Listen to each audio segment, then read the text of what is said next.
Hey guys. Hey guys, what's up? We're students at Ayala High School. So come with us. Come on down. Whoa, what's that over there? Oh my gosh, it's a mink. We have to dissect it now. So, over here at this flap that's right below the lungs and the heart is the diaphragm, and diaphragm is a primary muscle used in respiration, and it also contracts as you breathe in and out, so it helps with the pressure of your breathing. Go. So first we have the dorsal body cavity, which encloses the brain and the spinal cord. Then we have the thoracic cavity, which encloses around the lungs and the heart. Then we have the abdominal cavity, which encloses the digestive organs and the kidney. And finally, we have the pelvic cavity, which encloses most of the reproductive organs and the bladder. Okay, so now we're gonna look at the liver. And so right around here, this is gonna be the left medial. And then right here is the right medial. And then the left lateral and the right lateral. And then in the center is gonna be the quadrate lobe of the liver. So now we will be talking about the lobes. So now we will be talking about the lobes of the lungs. So over here is the left cranial lobe. Over here is the right cranial lobe. Over here, down here, is the left caudal lobe. On the other side, we have the right caudal lobe. In the middle, on the kind of in between the left caudal lobe and the right caudal lobe, we have the accessory lobe of the right caudal lobe. And then over here, we have the right middle lobe. So over here, the screwdriver looking is the trachea, which transports air from the atmosphere to the lungs. So this is the trachea. Okay, so I'll be talking about the kidneys now. So these are like, this is supposed to be together, the kidneys. So these three are kidneys. And what the kidneys pretty much do is that they filter waste from the blood. The omentum is a sheet of fatty tissue that stretches over the abdomen and plays a surprising role in immune response and the growth of certain cancers. So the greater omentum is suspended caudally from the greater curvature of the stomach, and will be down here, and covers the transverse colon as well as the jejunum, ileum, and most of the other abdominal organs. The lesser omentum lies between the stomach and the proximal duodenum and the liver. Currently digging. We can't find it. Oh, we're digging for the heart. No, the stomach. I'm in the stomach. Is this over here?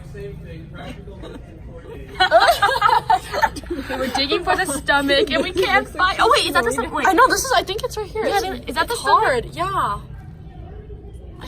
I think that's a stomach. I swear it is. I think it is. Right here. I think it looks like you put a drunken knife. Digging. We can't find it. Oh, we're digging for the heart. No, the stomach. I'm in the stomach. Is this over here? We're digging for the stomach and we can't find. Oh wait, is that the stomach? Wait. I know this is. I think it's right here. Yeah, is that the heart? Yeah. I think that's a stomach. I swear it is. I think it is. Right here. I think it looks like you put a drunken knife. So right here we have the stomach, and the stomach secretes acid and enzymes that digest food. And on the bottom part we have the pyloric sphincter, which is a muscle valve that opens to allow food to pass from the stomach to the small intestine. And on the top we have the cardiac sphincter that goes from the esophagus, so the food goes from the esophagus into the stomach. So the small intestine has three distinct regions, which include the start, the duodenum, then it goes off into the jejunum, and then the ileum. The primary function of the small intestine is to absorb nutrients and minerals from food using small finger-like protrusions called villi. So next we have the large intestine. Oh shit. So this small pouch under the liver is the gallbladder, and the gallbladder stores bile produced by the liver. So the spleen acts as a filter for blood as part of the immune system. Old red blood cells are recycled in the spleen, and platelets and white blood cells are stored there. So the peristalsis is the involuntary constriction and relaxation of the muscle of the intestine, So it moves the food along from the esophagus all the way down to the anus. Okay, so now we're going to talk about bolus and chyme. Bolus is the small rounded mass of substance, especially when when chewed food at the moment of swallowing, rather than chyme, which is the acidic fluid which passes through the stomach to the small intestine, and it consists of gastric juices and partly digested food. Okay, so waste is another term for feces, and it goes from the colon down to the rectum where it is discharged through the anus. In the mouth, we have the salivary glands, which produce saliva that keeps the mouth and other parts of the digestive system moist. It also lubricates the passage of food down from the pharynx to the esophagus to the stomach. So the pancreas is located behind the stomach, and its main function is that enzymes or digestive juices are secreted by the pancreas into the small intestine, and there it continues breaking down food that has left. Saliva. You know what saliva is made out of? 99.5% water.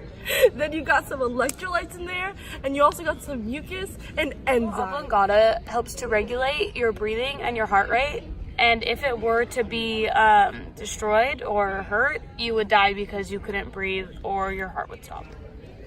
Minky Mouse has a cortex, and the cortex is the outer layer of the cerebrum, composed of folded gray matter and playing an important role in consciousness. Now we have the pelvis.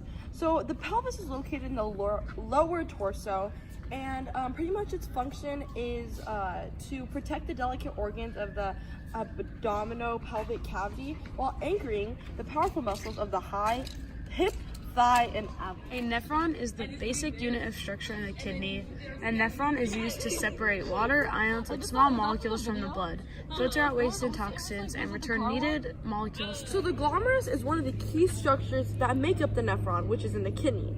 The glomerulus is a tiny ball-shaped structure composed of capillary blood vessels actively involved in the filtration of the blood to form urine. The fluid that is filtered is known as filtrate. So pretty much the filtration membrane allows only elements that are small enough to pass through. So the filtrate then moves to the system of tubes where elements are added or removed. Selective absorption occurs when the kidney only absorbs part of the fluids, while complete absorption is when all of the fluids and proteins and amino acids are. So the ureter is a tube that carries urine from the kidney to the urinary bladder, and the ureter is a narrow, hollow, muscular tube that connects to the kidney to the blood. The epididymis is a highly convoluted duct behind the testes, along which sperm passes to the vas deferens. I don't even know what that means. Vas deferens? Yeah. Vas deferens. So the testes are located over here, and they hold sperm and housed in a fibrous outer covering called the tunica albuginea, which is contained within a sac of skin. So the urinary bladder is a muscular sac in the pelvis, just behind and above the pubic bone. The bladder stores urine, allowing urination to be infrequent, and the urethra is the tube that carries urine from the bladder to the outside of the body, which is different from the ureter. So in males, it has the additional weight. So the spermatic cord is the cord-like structure in males formed by the vas deferens, and it surrounds tissue that runs from the deep inguinal ring down to each testicle. So the spermatic cord is actually a bundle of fibers and tissues that form a cord-like structure that runs through the abdominal region down to the testicles of males. This cord is present as a pair with one cord connecting to either the right or left testicle. The heart has 4 chambers, 2 atria and 2 ventricles. The right atrium receives oxygen-poor blood from the body and pumps it to the right ventricle. The right ventricle pumps the oxygen-poor blood to the lungs. The left atrium receives oxygen-rich blood from the lungs and pumps it into the left ventricle, while the left ventricle pumps the oxygen-rich blood to the body.